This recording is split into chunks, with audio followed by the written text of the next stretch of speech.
Assalamualaikum warahmatullahi wabarakatuh. Berjumpa lagi di Jendela Ari Gunawan Murtomo, Manajemen Sharing dengan topik membangun managerial skill. Hari ini di sesi keempat, saya akan fokus berdiskusi mengenai supervisi. Karena dari sesi-sesi sebelumnya tentang manajer, bagaimana dia harus melakukan, supervisi ini adalah salah satu strategi bagaimana untuk membuat manajer menjadi sukses. Sebelum saya lanjutkan, wahai saudaraku, minta tolong keikhlasannya yang ini. Terima kasih sebelumnya. Nah, berulang kali saya sampaikan bahwa manajer yang sukses itu kaitannya dengan supervisi yang jelas dan terukur. Tapi bagaimana esensinya? Jadi, manajer itu untuk sukses di dalam supervisi, dia lakukan dua hal. Hanya dua hal, yaitu direction dan control. Nah, di dalam direction dan control itu dua hal juga yang harus dilakukan. Yang pertama adalah memastikan pekerjaan berjalan dengan baik dan sempurna.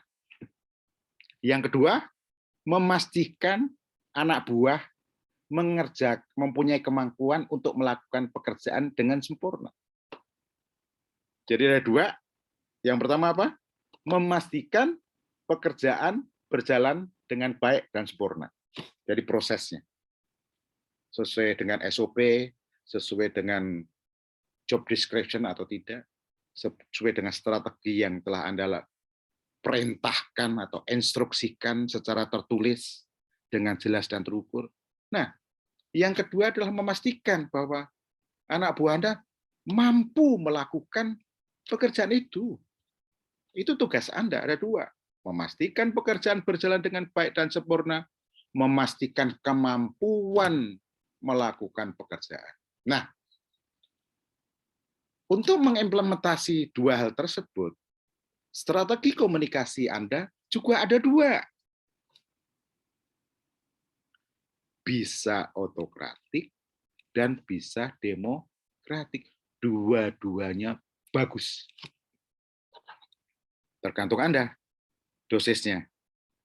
Kepada anak buah Johnny, mungkin karena dia sudah levelnya agak tinggi, lebih banyak demokratik strategi komunikasinya. Mungkin kepada Agus yang baru sebulan 2 bulan bekerja dengan Anda dalam tim Anda, mungkin lebih banyak autokratiknya karena belum banyak pengalaman. Bagaimana diajak diskusi kalau belum banyak pengalaman? Mungkin kepada Joko yang sering gagal, Anda harus pakai autokratik. Ini Joko, kamu harus lakukan ini. Nah, dalam keadaan emergensi, dalam keadaan darurat di mana salesnya nggak bagus, omset perusahaan yang nggak bagus, dosis autokratik yang banyak harus Anda lakukan.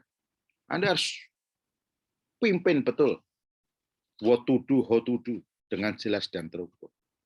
Instruksi untuk melakukan. Karena kalau banyak anak buah yang gagal, strateginya adalah autokratik. Nah, nanti kalau omsetnya sudah bagus, revenue-nya bagus, demokratik yang Anda harus lakukan dengan strategi ini dengan bagus. Nah, Saudara Ari Gunawan Murtomo yang insya Allah selalu dimudahkan di dalam belajar.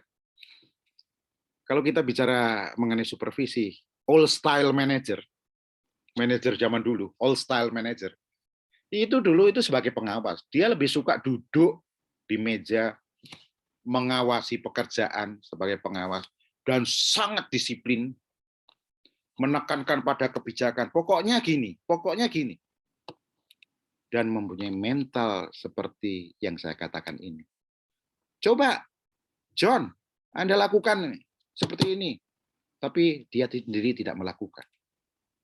Jadi lakukan seperti yang saya katakan, tetapi tidak seperti yang saya lakukan. Artinya apa? Sebenarnya dia belum tidak expert, tidak punya keahlian. Ahlinya hanya nyuruh-nyuruh doang. Ngasih training juga kagak. Itu old style manager. Kebanyakan seperti itu zaman dulu. Karena dia untuk menjadi manajer itu karena kedekatan, bukan karena prestasi. Tapi kalau karena prestasi, gaya mensupervisinya adalah dengan new style manager seperti ini. Nah, sekarang ini sudah berubah. New style manager yang harus dilakukan sekarang ini adalah kalau Anda menjadi seorang manajer, Anda harus mampu memberikan trainer, menjadi trainer, mampu menjadi trainer. Kalau Anda menjadi trainer artinya apa? Artinya bahwa Anda paham dulu, baru Anda bisa ngasih tahu. Anda ahli dulu, baru bisa ngajarin anak buah Anda. Anda pernah melakukan dulu, baru Anda bisa nyuruh anak buah. Anda terlihat bisa melakukan, sehingga Anda bisa memberikan ilmunya itu kepada anak buah Anda. Itu namanya trainer. Seperti kalau di bulu tangkis dulu itu Christian Hadinata. Dia pernah juara All England, dia bagus di dalam bermain bulu tangkis. Akhirnya dia menjadi trainer bulu tangkis nasional. Nah, yang kedua, Anda sebagai manajer harus mampu menjadi advisor. Nah, kalau Anda mau jadi memberikan advice kepada orang lain, kepada anak buah, tentu Anda harus punya pengalaman dulu dong. Punya ilmunya, punya pengalaman. Sehingga Anda mampu memberikan advice, memberikan konsultasi kepada anak buah Anda. Yang ketiga, new style manager itu adalah bahwa Anda sebagai manajer bisa menjadi mentor. Mentor itu harusnya mengikuti day to day, week per week, month per month, year to year, perkembangan anak buah Anda. Menjadikan dia kekurangannya ditambahin lagi supaya menjadi positif, tidak kurang. Lemahnya di sini, dibangun lagi supaya dia tidak lemah di sini, menjadi kuat. Selanjutnya, menjadi manajer, Anda harus mampu memfasilitatori mereka, memberikan pekerjaan-pekerjaan baru yang menantang. Nggak usah punya rasa takut bahwa dia nanti gagal atau seperti apa. Karena ada Anda yang menjadi mentornya, yang menjadi advisernya. Sehingga di dalam memfasilitatori pekerjaan itu, Anda kontrol betul. Memastikan pekerjaan itu dilakukan dengan baik, dan memastikan dia punya kemampuan untuk melakukan pekerjaan dengan baik. Oleh sebab itu, Anda harus menjadi tadi pelatih yang baik. Kalau Anda jadi pelatih, konsepnya adalah paham dulu, baru bisa ngasih tahu orang lain. Coba jadi guru. Kalau nggak punya ilmunya, masa bisa digugu dan ditiru? Nggak bisa.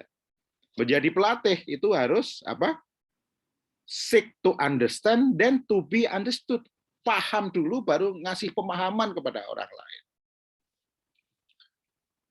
Yang terakhir, old style manager itu tidak pemotivator, tetapi kalau Anda menjadi new style manager, Anda harus bisa menjadi pemotivator. Bagaimana caranya?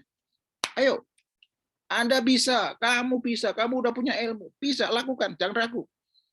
Kalau salah, saya yang tanggung jawab. Kalau Anda lakukan pekerjaan di mana sudah sesuai dengan strategi dan instruksi saya, nggak usah ragu. Kalau nanti ada kesalahan, saya yang tanggung jawab. Itu juga memotivasi.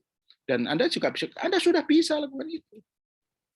Di dalam pemotivatoran juga, Anda juga bisa caranya dengan memberikan bagaimana dia suruh bicara di depan kelas pada waktu Anda meeting untuk, oke, John, besok meeting hari Senin, tolong Anda mempresentasikan apa yang telah Anda lakukan sehingga Anda berhasil.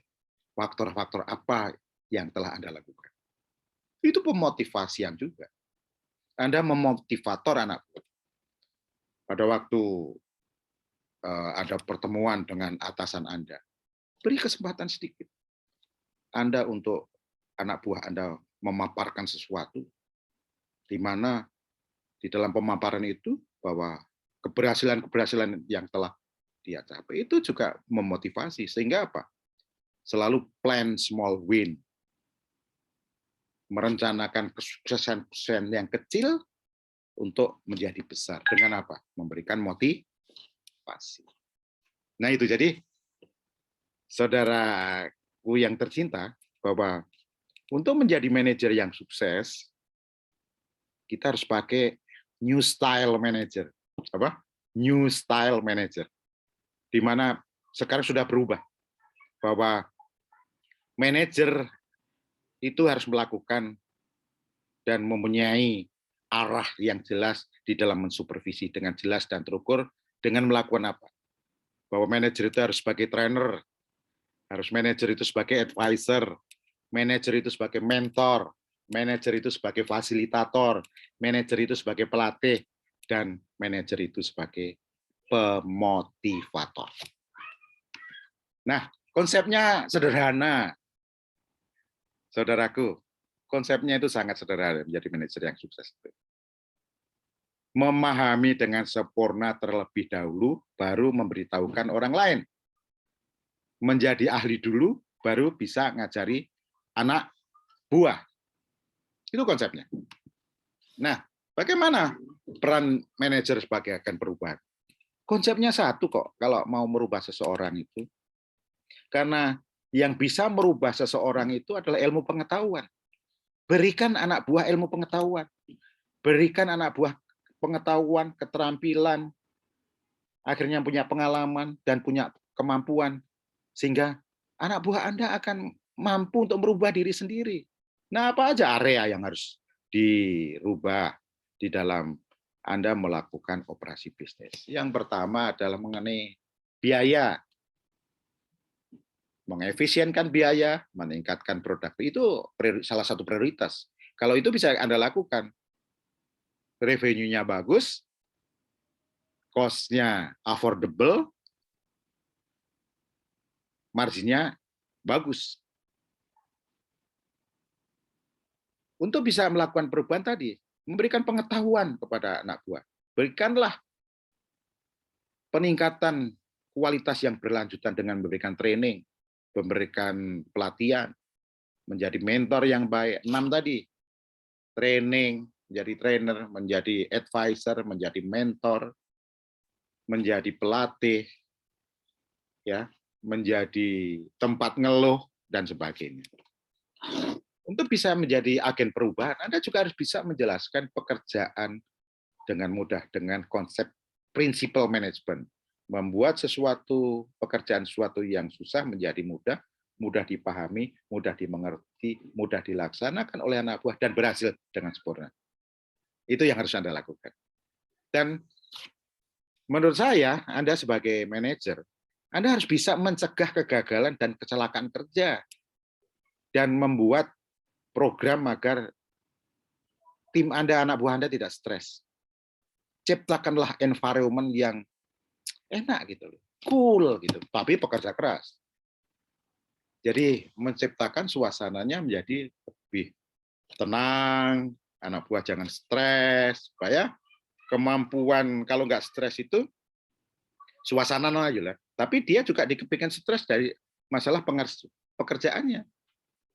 Bukan stres karena dia gagal terus, depresi terus. Dan Anda dengan bisa meningkatkan kualitas, menjelaskan pekerjaan dengan baik, Anda mencegah terjadinya kegagalan. Sehingga anak buah Anda dan tim Anda itu punya jam kerja yang sangat produktif. Karena apa? Kompetennya tinggi, kemampuannya tinggi, bisa mengefisienkan cost, bisa meningkatkan produktivitas, dan dia enjoy karena suasananya adalah tidak stres. Kalau dia enjoy, dia nggak hitungan masalah jam kerja. Dan dia tidak hitungan mengenai tenaga. Inilah tugas Anda untuk menjadi agen perubahan, untuk merubah anak buah. Nah, saudaraku, sebagai manajer, saya selalu mengatakan bahwa manajer itu sebetulnya trainer. Kenapa saya lakukan itu? Karena pelatihan sangat penting, lebih dari sebelumnya, lebih dari segalanya. Karena manajer itu harus bisa menciptakan seseorang dari tidak bisa menjadi bisa menjadi mampu, mampu bisa menghasilkan untuk perusahaan uang masuk yang banyak. Itu tugas Anda sebagai manajer. Oleh sebab itu, Anda harus mampu merancang pelatihan. Anda harus punya roadmap setiap anak buah Anda, roadmap untuk pelatihan. Jadi seperti layaknya dokter, Anda punya medical record dari masing-masing anak buah. Bagaimana anak buah ini? Pelatihannya seperti apa? Kemampuannya sudah seperti apa? Kurangnya apa? Lebihnya apa? Penugasannya, kesuksesannya di mana? Sehingga Anda bisa mengolah strategi komunikasinya dengan baik. Jadi inilah bahwa manajer adalah sebagai seorang trainer, mampu merancang pelatihan setiap individu anak buah. Nah, tadi saya katakan manajer sebagai trainer. Kenapa harus kita lakukan? Karena banyak karyawan baru atau karyawan lama yang kurang siap untuk bekerja, untuk memiliki bahasa dalam pekerjaan yang sama dengan Anda. Kurang mampu mempunyai keterampilan komunikasi. Ini tugas Anda untuk melatihnya. Apalagi sekarang dengan menggunakan teknologi dalam pekerjaan, dan komunikasi membutuhkan lebih banyak dari pelatihan. Bagaimana menggunakan Instagram, bagaimana menggunakan Zoom, bagaimana menggunakan media-media sosial lain. Itu anak buah harus mampu melakukan. Oleh sebab itu Anda sebagai trainer adalah harus mampu membuat roadmap pelatihan kepada masing-masing anak buah. Nah, tugas manajer dalam melakukan supervisi adalah membuat pelatihan terhadap anak buah atau anggota tim dari tidak bisa menjadi bisa dan mampu menghasilkan dengan efisien dan efektif. Sekali lagi saya ulangi, kita baca bareng-bareng, ayo. Ayo saudaraku, kita baca bareng-bareng. Tugas manajer dalam melakukan supervisi adalah membuat pelatihan terhadap anak buah atau anggota tim dari tidak bisa menjadi bisa dan mampu menghasilkan dengan efisien dan efektif. Itu tugas Anda sebagai trainer. Nah, pertanyaannya sekarang, wahai saudaraku manajer, sulitkah menjadi manajer? Tentu kalau Anda masih berpenampilan seperti old style manager, Anda akan bilang susah. Ingat bahwa kesuksesan manajer itu keahlian teknis tidak menentukan. Bahwa dulu you ahli di dalam suatu pekerjaan belum menentukan bahwa Anda sukses menjadi manajer. Karena penentu utama keberhasilan dan kegagalan adalah bagaimana menggabungkan ya skill Anda itu untuk bisa ditransfer kepada orang lain, anak buah Anda, dengan human Anda skill yang bagus. Bagaimana melakukan strategi komunikasi autokratik atau demokratik yang bagus. Sehingga bisa menciptakan situasi I am okay, you are okay. Saya paham dan anak buah paham. Bisa membuat prinsipal manajemen, melakukan pekerjaan, membuat pekerjaan yang sulit menjadi mudah, mudah dipahami anak buah, mudah dikerjakan anak buah, mudah dilakukan anak buah, dan anak buah berhasil mendapatkan hasil dengan sempurna. Kaitannya dengan apa? Revenue perusahaan. Itu. Nah, pekerjaan manajer ini adalah juga tugas administrasi di dalam mengontrolnya. Anda harus bukan sistem administrasinya. Bagaimana melakukan direction dan kontrol, makanya harus tertulis. Terhadap apa? Proses pekerjaan dan hasil pekerjaan semuanya ditulis, ada dokumentasinya. Supaya nanti kalau Anda bisa menentukan bahwa anak buah ini berhasil atau tidak, ada evidence-nya, tidak asumsi. Ada evidence-nya, tidak ada ngotot-ngototan dengan anak buah. Semuanya ada evidence, sehingga anak buah tidak akan bisa lari. Karena ini fakta. Kalau Anda bisa lakukan itu, Anda akan menjadi manajer di mana pekerjaannya sangat menantang. Karena live, tiap hari itu live. Kepada anak buah yang satu ini, bagaimana strategi pengembangannya. Kepada anak buah yang satu ini, bagaimana. Kepada Johnny, strateginya berbeda kepada Yanto, berbeda kepada Erik, berbeda kepada Sultan, berbeda kepada yang lain-lain. Apalagi kalau nanti sudah punya anak buah lebih dari 20 orang di dalam suatu departemen. Itu semuanya harus tercatat. Itu pekerjaan manajer yang sangat menantang. Nah, bagaimana kunci sukses menjadi seorang manajer? Wahai saudaraku yang insya Allah dimudahkan Allah Subhanahu wa Ta'ala. Yang pertama adalah tugas manajer itu adalah memberikan motivasi. Oleh sebab itu, tahu ilmunya, ilmu pekerjaan, tahu ilmu memotivasi orang. Bagaimana caranya? Adalah dengan Anda sering berkomunikasi dekat dengan anak buah. Yang kedua, setelah Anda berdiskusi, berikan umpan balik apa yang telah dia kerjakan. Itu yang kedua. Yang ketiga adalah, ini yang paling penting. Kalau Anda pengen sukses menjadi manajer, Anda mampu untuk menyelesaikan problem anak buah Anda. Problemnya internal maupun eksternal. Problem menyangkut dirinya sendiri di rumah, dan problem menyangkut pekerjaannya di kantor. Supaya yang mengganggu pekerjaannya ini internal maupun eksternal tidak membuat dia gagal. Itulah tadi yang saya sebutkan, Anda bisa mencegah kegagalan daripada anak buah Anda di dalam melakukan pekerjaan.